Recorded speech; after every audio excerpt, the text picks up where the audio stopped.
kejar mimpi dan ku terbang tinggi. Tak ada kata. Assalamualaikum warahmatullahi wabarakatuh. Nama saya Anggia Purnamasari dari kelompok 5. Di sini saya ingin membahas mengenai teknik dasar konfrontasi. Konfrontasi merupakan sebuah teknik langsung di mana konselor menantang klien untuk menghadapi diri mereka secara realistis. Konfrontasi sebagai pernyataan langsung dan otoritatif yang menginstruksikan klien untuk mengendalikan dorongan tertentu atau memodifikasi perilaku tertentu. Dengan empati, konfrontasi tidak dapat diberikan dengan nada menghakimi. Sikap yang merendahkan dari konselor akan merusak tujuan terapeutik. Teknik konfrontasi yang dikenal sebagai teknik tantangan dapat diimplementasikan untuk membantu klien menganalisis naratif mereka untuk melihat kontradiksi antara kata dan perbuatan. Terima kasih. Wassalamualaikum warahmatullahi wabarakatuh. Ini saya Dinda Putri Abadi dengan nomor induk mahasiswa saya 2001111400491 akan menjelaskan mengenai tujuan dari teknik dasar konfrontasi. Nah, pada sebelumnya telah dijelaskan oleh rekan saya, Saudari Anggia Purnamasari, mengenai apa itu pengertian dari teknik dasar konfrontasi. Tentunya teman-teman sudah mengetahui dan memahami tentang apa itu teknik dasar konfrontasi. Saya ulangi kembali bahwasanya teknik dasar konfrontasi merupakan teknik yang digunakan untuk membantu klien untuk memahami, mengenali, dan mengetahui bagaimana manipulasi dan pola komunikasi klien yang tidak efektif. Konfrontasi merupakan sebuah teknik langsung di mana konselor menantang klien atau konseli kita untuk menghadapi diri mereka secara realistis. Konfrontasi langsung atau otoritatif merupakan membantu klien untuk memodifikasi dorongan tertentu dan mengendalikan perilaku tertentu. Klien seringkali tidak menyadari pesan yang disampaikan itu bertentangan dengan apa yang telah disampaikan sebelumnya. Konfrontasi ditujukan untuk membantu klien untuk mengidentifikasi perilaku-perilaku serta dorongan-dorongan mana saja sih yang tidak sesuai dengan perilaku klien. Sehingga pesan-pesan kontradiktif yang telah mereka sampaikan akan dapat menjadi lebih kongruen untuk dianalisis. Sebagaimana yang telah dikatakan oleh Berenson dan Michel pada tahun 1974, mereka mengatakan bahwa tujuan dari konfrontasi ini merupakan tujuan untuk memungkinkan klien merekonsiliasi perilaku yang terjadi pada diri mereka sehingga bisa dapat tersampaikan secara kongruen atau sesuai dengan antara pesan verbal dan juga non-verbal yang mereka utarakan dan mereka sampaikan pada saat proses konseling dilaksanakan. Perbedaan dapat terjadi antara ideal klien dan realita klien. Apa yang ada dalam pikiran klien dan juga apa yang disampaikan oleh klien bisa jadi berbeda. Antara tindakan dan juga ucapan bisa jadi klien tersebut mengatakannya dengan berbeda.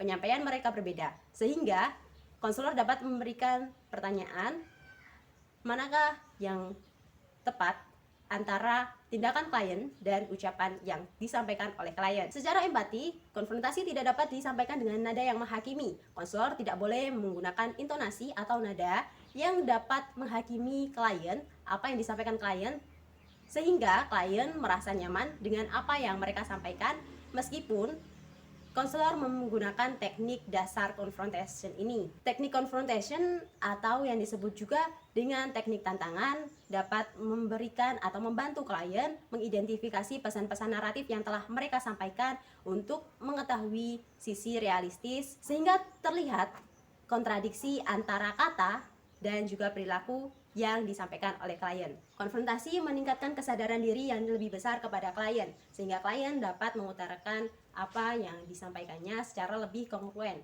dan tidak kontradiktif atau yang disebut dengan memiliki makna yang tidak sesuai dengan apa yang ditunjukkan dari ekspresi, dari perilaku yang ditunjukkan oleh klien atau konseli pada saat proses konseling kepada konselor.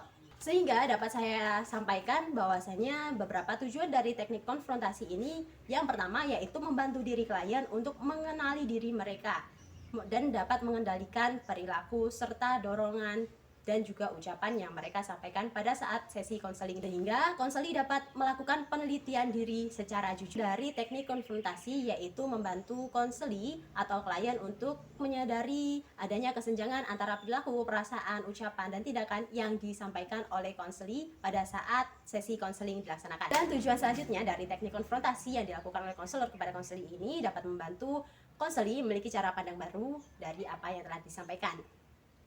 Sekian, saya lanjutkan pada rekan saya, Febrina Suswinda Ayu Pitaloka, yang akan menjelaskan aplikasi teknik confrontation. Konfrontasi bersifat spesifik dan berperilaku deskriptif. Oleh karena itu, konselor segera mengaplikasikan teknik ini setelah klien menunjukkan tindakan yang merugikan diri sendiri atau ketika konselor menerima komunikasi dengan pesan yang bertentangan. Pada situasi ini, konselor memiliki kesempatan-kesempatan di mana konfrontasi dapat dijalankan secara tepat, seperti konflik antara pesan verbal dan isi, yang dimana klien mengungkapkan sesuatu bertentangan dengan apa yang sedang ia rasakan atau tunjukkan pada konselor. Contohnya, ketika klien mengatakan ia tak merasa gelisah saat HP-nya disita. Namun, konselor dapat melihat bahwa sorot mata klien terlihat resah dan selalu tertuju pada handphonenya. Yang kedua adalah kontradiksi antara isi verbal dan dari dua pernyataan. Artinya, situasi di mana klien mengatakan dua hal yang berbeda ketika proses konseling dan kedua pernyataan tersebut tidak sesuai atau tidak berkaitan. Contohnya, ketika klien mengatakan bahwa bukan suatu masalah ketika ia tidak memegang smartphone. Namun, tak lama, klien mengatakan ia ingin melihat pemberitahuan terbaru di media sosial atau tidak sabar untuk melanjutkan permainan games. Situasi ketiga adalah konflik antara pernyataan verbal dan pola perilaku yang bertahan lama, yang dimana situasi pernyataan konseli tidak sesuai dengan pola perilaku atau kebiasaan yang selalu ia lakukan. Contohnya, klien mengatakan tidak peduli tentang apa yang terjadi pada kabar terbaru di media sosial. Namun, klien terus berusaha mencari tahu informasi terkini di media sosial. Assalamualaikum warahmatullahi wabarakatuh. Perkenalkan, nama saya Trimulyati Puspitasari dengan NIM 2001116000449. Nah, di sini saya akan menjelaskan mengenai pengertian dari teknik interpretasi. Menurut Haryasuti dan Eko Darminto menjelaskan bahwa interpretasi itu merupakan suatu keterampilan yang melibatkan pemahaman dan pengkomunikasian makna pesan-pesan dari konseli. Nah, menurut dari Bapak Fauzan Lutfi dan kawan-kawan menjelaskan interpretasi itu adalah pernyataan konselor yang mengkomunikasikan penjelasan makna, tafsiran makna, juga dugaan pesan dari sikap dan juga perilaku konseli. Nah, teman-teman, bisa disimpulkan dari sini bahwa pengertian teknik interpretasi itu adalah mengulas pemikiran, perasaan, dan juga pengalaman dari konseli yang merujuk pada teori-teori, bukan pandangan subjektif dari konselor. Nah, tujuannya apa tujuannya dari teknik interpretasi ini adalah memberi pandangan kepada konseli dan juga membuat konseli mengerti dan berubah pikiran melalui pemahaman dari hasil rujukan baru tersebut. Nah, meskipun kita menyimpulkan pesan dari perilaku, ucapan, dan juga tingkah lakunya konseli, kita juga harus merujuk pada teori-teori, bukan berarti ketika kita menerjemahkan sesuatu, bukan berarti itu pandangan dari diri kita, tetapi harus merujuk pada teori juga, gitu. Hai, kembali lagi bersama saya Dinda Putri Abadi. Di sini saya akan menjelaskan mengenai apa tujuan dari teknik interpretasi atau interpretation. Sebagaimana yang telah dijelaskan oleh rekan saya sebelumnya mengenai pengertian dari teknik interpretasi, tentunya teman-teman semua sudah paham mengenai apa itu teknik interpretasi. Kemudian di sini saya akan menjelaskan apa sih tujuan dari teknik interpretasi. Ya, baik. Yang pertama, tujuan dari interpretasi yaitu mengembangkan hubungan menyehatkan melalui dorongan pengungkapan diri konseli, peningkatan kredibilitas konselor, dan pengkomunikasian sikap-sikap menyehatkan kepada konseli. Hal ini sangat membantu agar konseli dapat mampu memahami apa yang telah disampaikan. Selanjutnya yaitu mengenali hubungan sebab akibat di antara pesan dan perilaku eksplisit dan implisit konseli. Terkadang konseli tidak menyadari apa yang disampaikan itu kurang dapat dipahami oleh orang lain. Namun ketika konselor dapat memberikan teknik dasar interpretasi dengan tepat, maka data-data yang sesuai dengan permasalahan diri konseli akan dapat diketahui dan dianalisis secara mudah oleh konselor. Selanjutnya, tujuan dari teknik interpretasi yang ketiga yaitu membantu konseli mengkaji tingkah laku, pemikiran-pemikiran dari sudut tinjauan dan penjelasan yang lainnya.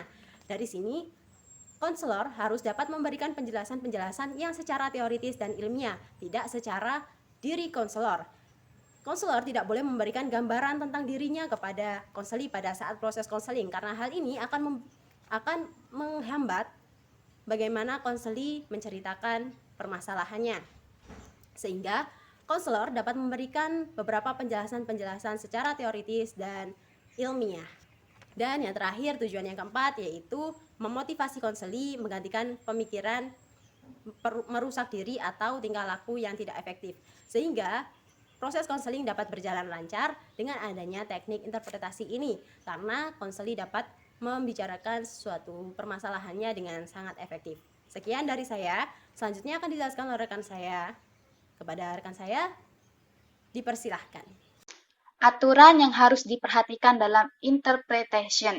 Agar interpretasi dapat berjalan sebagaimana mestinya, terdapat beberapa aturan yang harus konselor perhatikan, yaitu yang pertama adalah memperhatikan dengan cermat kesiapan klien, di mana konselor harus yakin bahwa klien telah siap untuk mengeksplorasi dirinya sebelum menggunakan interpretasi. Pada umumnya, respon interpretasi diberikan pada akhir sesi dan bukan awal proses konseling, karena konselor harus terlebih dahulu memperoleh banyak data sebagai dasar untuk membuat interpretasi, dan klien membutuhkan beberapa sesi pertemuan untuk mempersiapkan dirinya mengambil resiko dalam proses bantuan.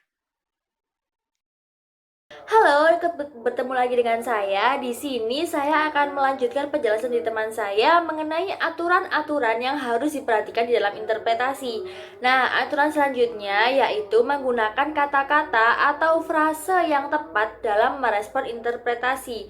Nah, setelah memberikan respon interpretasi itu, kita juga harus bertanya balik kepada konseling kita apakah interpretasi kita itu benar. Nah, jadi teman-teman, meskipun kita sudah kenal baik dengan konseling kita atau konseling kita ini sudah datang berkali-kali ke tempat konseling kita juga harus tetap menjaga tata bahasa kita. Seperti yang sudah Bu Wari katakan, kalau kita yang masih belajar itu harus menggunakan tata bahasa yang baku. Begitu pula saat kita sudah menjadi konselor nanti. Nah, contoh interpretasi yang baik itu seperti dari yang Mbak Dinda ceritakan, apakah benar kalau Mbak Dinda ini merasa galau ya karena diputuskan oleh pacarnya? Nah, itu seperti yang baik. Jangan lupa untuk bertanya kembali nih kepada konselingnya, bukankah begitu Mbak Dinda? Atau benar begitukah adanya Mbak Dinda? Seperti itu. Namun pokoknya harus menggunakan kata bahasa yang baik, karena kan itu kita memaknai pesan dari konselingnya, entah itu pesan dari sikapnya, dari ucapannya, dari tingkah lakunya. Jadi kita harus memaknainya juga dengan baik gitu. Teknik konfrontasi ini hendaknya dilakukan dengan cara memberikan pesan didasarkan pada pesan-pesan aktual yang disampaikan pada konseli kepada konselor. Jadi bukan termasuk bias atau tafsiran dari konselor sendiri dan nilai-nilai konselor sendiri yang kemudian diproyeksikan kepada konseli. Jadi maksudnya itu jangan kita menggunakan nilai-nilai pada diri kita, pengalaman diri kita, memproyeksikan hal tersebut kepada konseli sebagai dasar untuk membuat materi interpretasi, karena hal tersebut bisa menimbulkan salah tafsir ya kepada konseli, dan juga bisa membuat konseli merasa tidak nyaman karena konselor seakan-akan mengetahui segalanya tentang konseli, padahal di sini konselor adalah orang yang buta informasi, yang membutuhkan banyak informasi dari konseli. Jadi konseli yang bercerita, konseli yang tahu tentang dirinya sendiri, dan konselor melakukan leading atau pengarahan gitu ya. Jadi bukan konselor bercerita pengalamannya sendiri, nanti malah bukan proses konseling yang terjadi, malah nggak dapat pemecahan permasalahan konseli, karena yang cerita malah konselor bukan konseli. Nah, jadi pada saat konseling berlangsung itu kita melandaskan pada kerangka kerja yang berlandaskan teoritis gitu. Jadi tidak dari pengalaman saya waktu itu saya begini, bukan berarti permasalahan sama, pemecahan masalahnya juga sama ya, karena berbeda.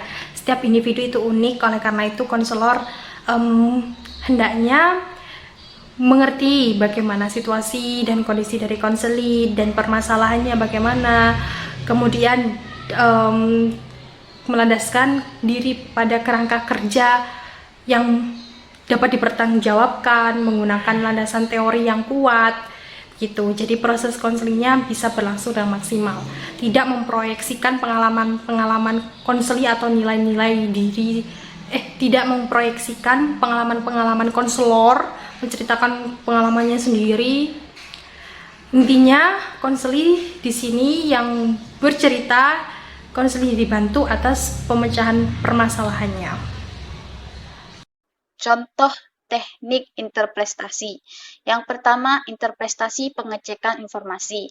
Teknik ini digunakan ketika konselor gagal menangkap secara jelas pesan eksplisit dari pernyataan klien.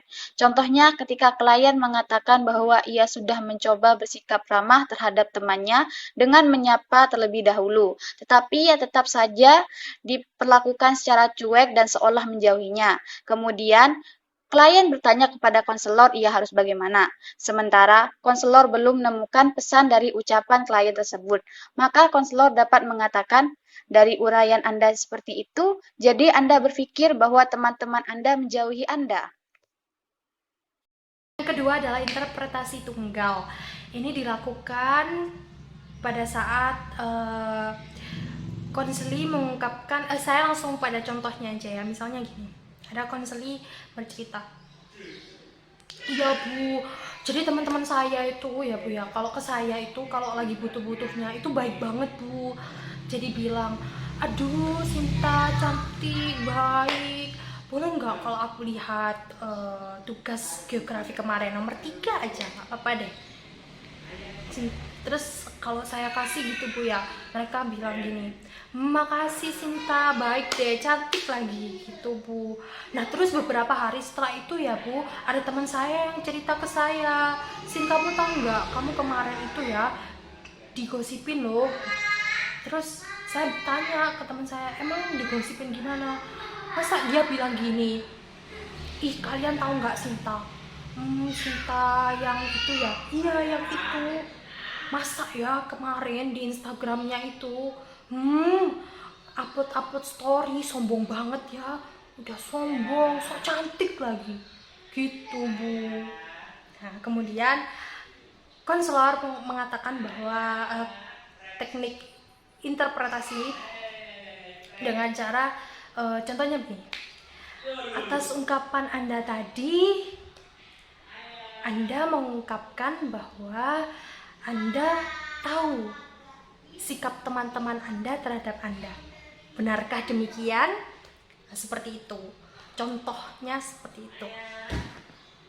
Nah, ketemu lagi nih sama saya. Kali ini saya akan menjelaskan mengenai contoh jenis interpretasi.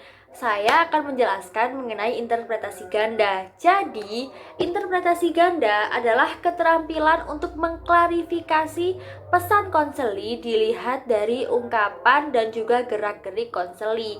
Kata-kata yang bisa kita gunakan adalah dilihat dari perilaku dan perkataan adik. Sepertinya adik ini benar-benar merasakan kehilangan ya saat diputuskan oleh pacarnya. Begitu, itu merupakan salah satu contoh dari interpretasi ganda. Selain itu, contoh lainnya adalah dari uraian gerak-gerik Mbak Dinda. Sepertinya Mbak Dinda ini merasa tidak nyaman ya dengan teman-teman sekelasnya. Bukankah begitu Mbak Dinda?